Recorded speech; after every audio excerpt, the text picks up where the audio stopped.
Welcome back to the channel, it's awesome that you're tuning in. So in this video I want to take a close look at the G923. Boy, oh man, all those numbers of Logitech, and it's like one big family of, let's say, force feedback racing wheels, like the professional line or high-end line, depends how you want to call it. These things will be sold in the Xbox edition and also the PlayStation 4 edition, so take in consideration if you're thinking getting one, which platform you need to take. Both of them will be supported with PC, but I'm going to test out today. I just wanted to take a close look at this wheel. How is the quality? Did they change some things out?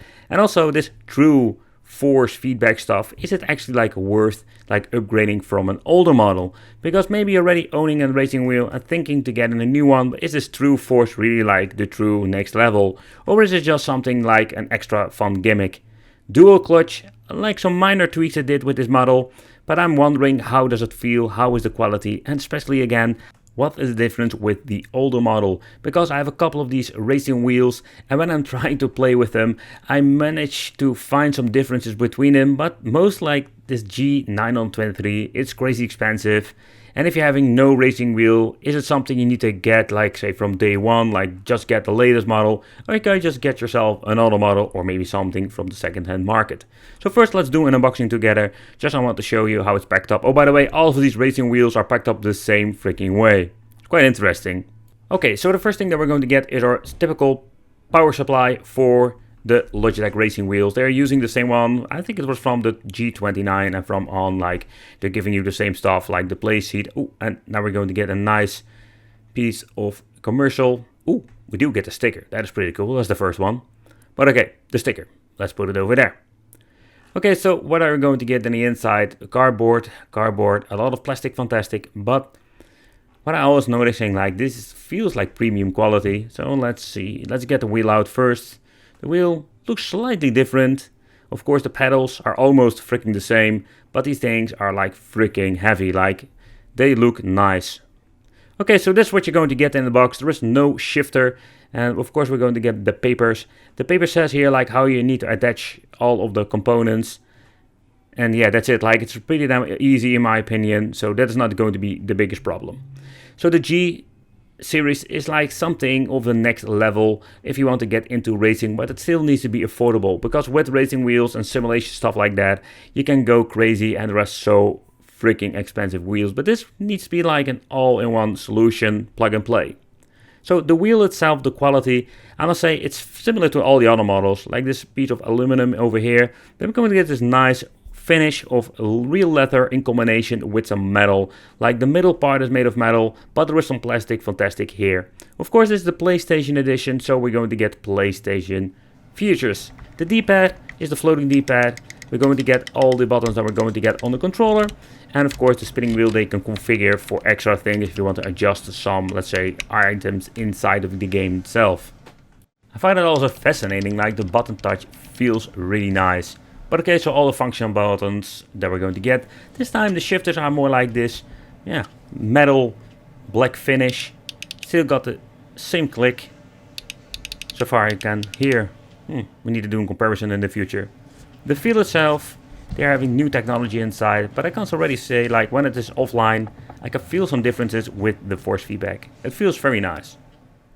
Okay, so the true force here at the side, but let's take a close look at the mounting bracket.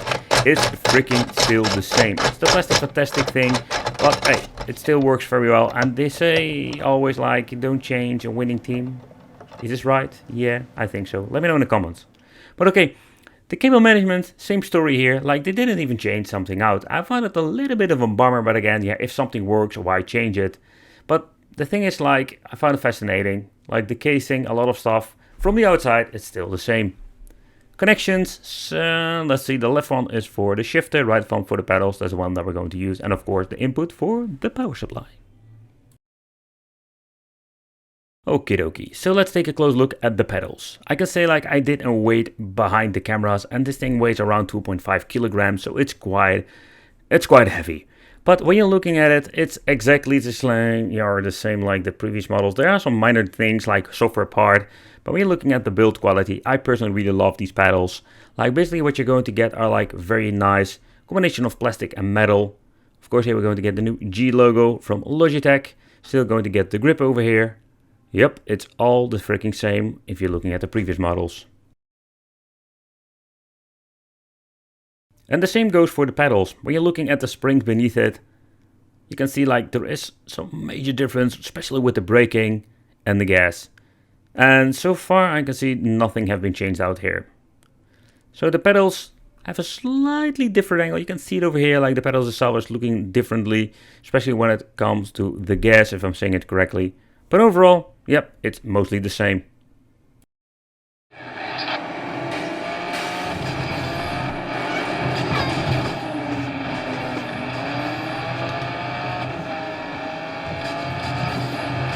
You're starting a fire at will.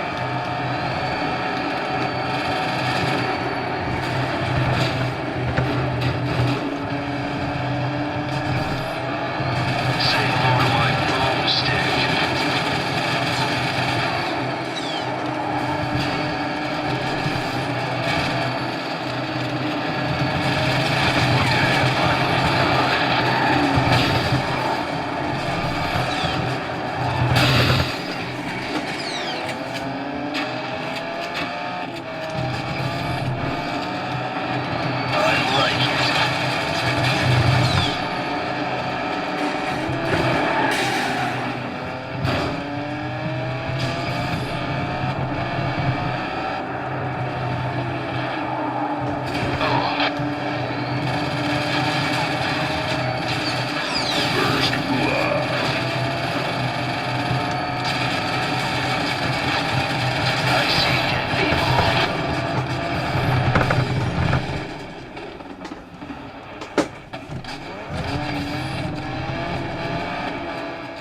But when it comes to True Force, you need to play the games that support it, and then you are going to get like the best feedback performance, maybe better than the 29G or the other models. But the particular games I wanted to play, also this one I'm showing here, this still has a lot of fun, like the force feedback works like a charm, but when you compare them, let's say the feeling is almost identical to the older ones, and there we're going to get the major problems. It's all fun a game to have new technology, but if a lot of games in my library don't understand how to work with it and it doesn't support it in general, you don't have like the extra cool experience that I have with my other games that does support this. So take that one in consideration. Alright, so let's take a close look at the Logitech driving force shifter. Is this thing actually worth picking up? I find it a quite weird marketing that they like selling these things separately. I'm guessing people didn't like it in the beginning and they were more like, hey, do you know what? We're just going to sell it separately and give the option to the customer if they want to have a shifter or not. Okay, but then it's the question, is this thing even missing out? I'm just going to be honest, I have been using this thing on my previous Logitech G25 and G27 and I didn't really like it at the beginning. Another reason is, of course, we don't have the buttons on the shifter anymore. I will show you later on what I mean. And inside, a quick instruction where you need to put the shifter. But okay, that is in my opinion just in Captain Obvious, because we're only having one freaking port left. But the shifter itself, I am curious. How is the quality built? But not even to forget, how is the, let's say, the playability with this? Because I didn't like the first edition, and especially the G25 edition, because it felt quite flimsy. And that was the main reason I didn't really like it. Okay, remove the sticker first.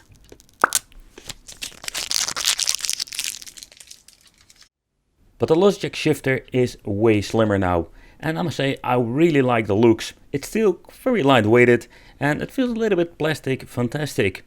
And if you're looking very closely to the piece of plastic that's on top of the shifter, it looks kind of cheap. Over here we're going to get the logo from Logitech. It's just a piece of plastic that they put on top of it. It would be more like cool if you're using like in chrome or metal. Okay, so the feel, my first impression, it feels slightly better than the previous models I've reviewed, but I'm referring to the G25 and the G27. Another option they removed from the, I think it was from the G27, that we don't have the shifter, they're only going to shift up and down. So the way you need to mount it is exactly the same like the previous model. And it's basically like the plastic fantastic situation that you're going to get with the racing wheel. Some people like it, but some people really hate it. In the future we'll make more like an extended shifter review where I'm also going to compare all of the shifter of Logitech In the left over here, we're going to get the G293. It's very similar, but I just wanted to give you like a quick side-by-side look. Like, it is feeling slightly different, and also it sounds completely different. So that makes me wonder, like, okay, now we don't have the buttons anymore on the G297 shifter. Personally, I really prefer this, like this new approach that we're going to get all the buttons on the wheel, but that's of course my personal opinion. So if this shifter is something that you need to buy, that is something you need to decide for yourself. I'm just going to be honest, I was quite skeptical because I didn't like the two other models I've reviewed, but this version feels slightly better. So with the previous model, I always had like this handicap that I'm putting it in the wrong freaking gear. But with this new model, I don't have this issue anymore. It feels slightly better. I feel like having a real gear shifter in my hand. Of course, nothing beats a real car shifter, but it's a very big improvement. It's a completely different way to play, and in my opinion, the shifters are really cool, but this gives you like a more and better control of your car. Don't mind me, like I was just driving through the grass, but in the end, like I really like it, and it gives me like an even more fun factor when playing with the racing wheel.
So basically this is indeed the next level of Logitech G Racing series.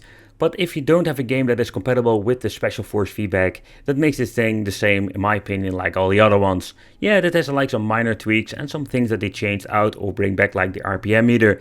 But I think if you can get yourself like a G27 in good condition on G29 for very cheap, it's a way better option to get yourself like the latest model. I want to thank you for watching, consider subscribing, let me know what you think of this or what do you think of these racing wheels. Do you have any, let's say, experience? Let me know in the comments, it would be great to hear from you, and we'll see you in the next video.